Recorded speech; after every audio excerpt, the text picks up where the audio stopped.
question, ça tourne. Bonjour. Est-ce que vous aimeriez avoir un street art sur le mur de votre maison? Ça dépend de comment il est fait, mais bon, ouais, pourquoi pas. Ouais, moi ça dépend, après ça dépend quel style. Qu'est-ce que vous pensez de cette œuvre d'art au-dessus de l'école, celle-là? Le tableau? Moi j'aime bien, je trouve que ça apporte quelque chose. Moi j'aime bien, je trouve ça sympathique. Ouais, ça habille les murs en plus et ça change d'autres choses séparées quoi. Quel message elle donne? Je pense que c'est plutôt un message pour l'école, pour l'apprentissage, le partage peut-être. Ouais.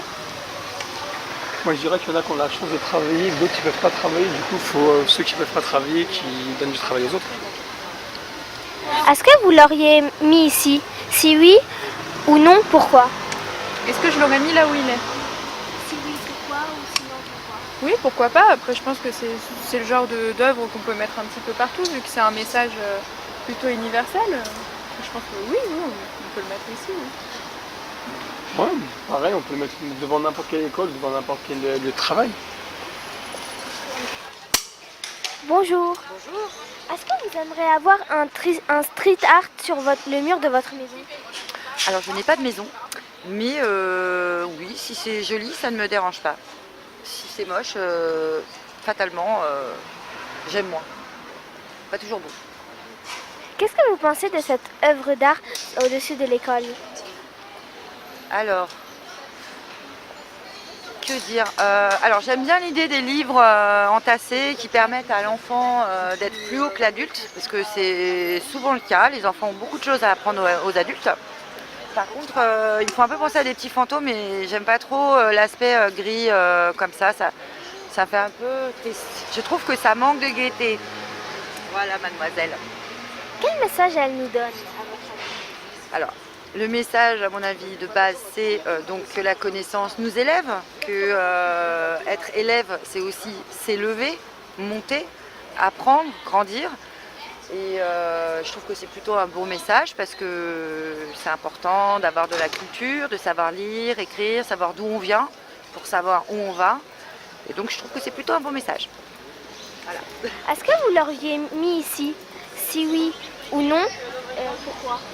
Excusez-moi, je n'ai pas compris votre question. Est-ce que je l'aurais mis ici moi personnellement? Alors, Si oui, pourquoi aussi? alors oui, parce que c'est un beau message et comme je vous le disais précédemment, j'aime pas trop l'esthétique. Mais je trouve que c'est un très beau message de voir ça tous les jours et de se dire qu'on peut s'élever grâce à l'enseignement. Voilà. Merci. C'est bien, mademoiselle. Au revoir. Au revoir.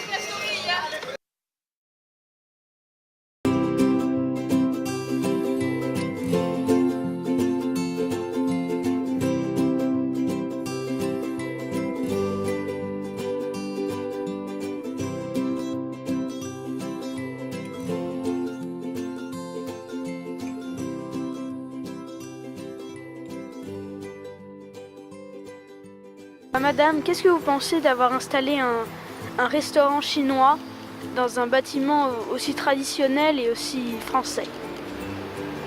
Alors j'avais pas fait attention pour ne rien vous cacher,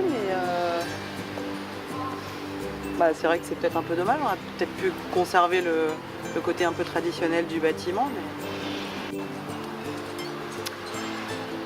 Pourquoi pas? Mais quoi?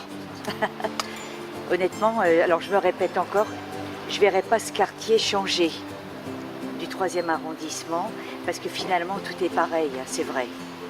Ouais. Monsieur, est-ce que vous pensez que c'est une bonne idée de laisser un bâtiment aussi ancien en plein cœur de Paris? Absolument, oui. Ce bâtiment, ça doit dater, je crois, de 1100, 1200. C'est l'un des bâtiments les plus anciens de Paris. Et c'est sympa de l'avoir ici. C'est de l'histoire. Ça raconte plein de choses. Imagine combien de gens ont vécu là-dedans. Combien d'histoires il y a eu là-dedans. Combien de choses il a vu ce bâtiment. Ça c'est très bien. C'est très bien. Ça vaut mieux que des HLM ou des grandes tours. Hein. Qu'est-ce que j'en pense? C'est une bonne question. Moi je trouve ça super d'avoir préservé des bâtiments anciens au cœur de Paris.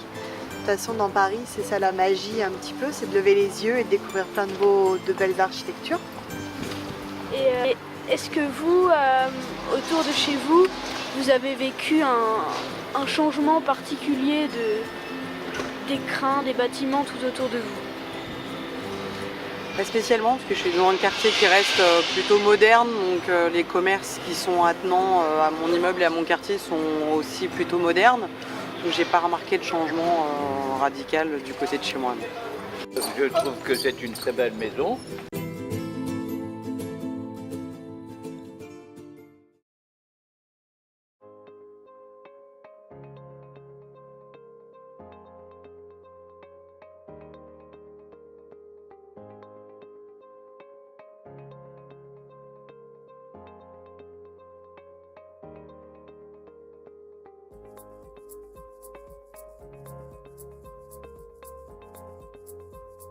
Bonjour monsieur. Bonjour. Donc on fait un travail sur la Révolution française et l'égalité et l'inégalité. Oui. Donc première question, quel impact la Révolution a-t-elle aujourd'hui d'après vous? D'après moi, d'après ce que j'ai l'impression qu'on fait toujours, on fait marche avant comme marche arrière. On ne sait plus où est-ce qu'était la Révolution, où est-ce qu'elle s'est arrêtée en ce moment. Donner du pouvoir au peuple et faire baisser les privilèges que pouvait avoir la royauté durant ces temps-là et qu'après ça a permis aussi l'accès à la République. Pour la lutte des classes, tout le monde est égaux, je pense, depuis la Révolution. Il n'y a plus de classe, il n'y a plus de... voilà. Et donc, selon vous, quelles inégalités continuent d'exister dans notre société? Tout va mal pour moi, c'est ce que je vois. On peut avoir les gens qui sont riches, eux on peut le dire tout va bien, mais les gens qui sont pauvres, ça ne va pas bien parce qu'ils n'ont pas ce qu'ils veulent, ils n'ont pas ce qu'il y a.